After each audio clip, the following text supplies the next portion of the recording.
The common ion effect says that whenever a weak electrolyte and a strong electrolyte that contains a common ion are in the same solution, the weak electrolyte is going to ionize less than it would if it was alone in that solution. This is effectively just an application of Le Chatelier's principle. You have a weak electrolyte dissociation equilibrium, and when you add one of the ions that it dissociates into, it's going to shift the equilibrium to the left again.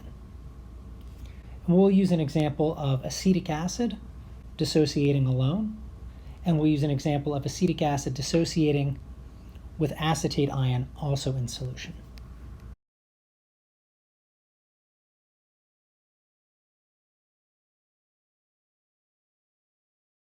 The example on the left shows the dissociation of 1 molar acetic acid into water, and the second example on the right-hand side shows 1 molar acetic acid dissociating into a solution that contains 0.1 molar acetate ion. So a solution of sodium acetate, for example, some strong electrolyte that contains the acetate ion.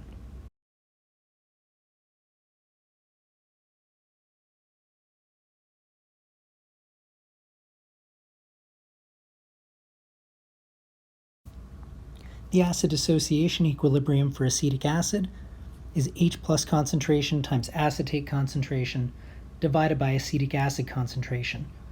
And that is going to be equal to the Ka value, 1.8 times 10 to the negative 5. And that'll be true for both of these examples. If you solve the ICE table for the left-hand side example, acetic acid dissociating into plain water, you find that the X value, which is in this case the H plus concentration, is equal to 0.0042 molar.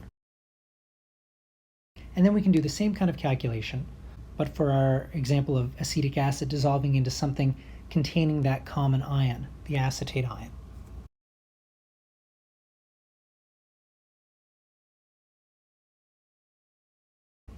And I've skipped a lot of the mathematical steps to find this X value, but once you do solve for X, you find that the H plus concentration in a sample with a common ion is 9 times 10 to the minus 6 molar, which means that the acetic acid has dissociated to a much smaller extent than it did in a solution with no common ion.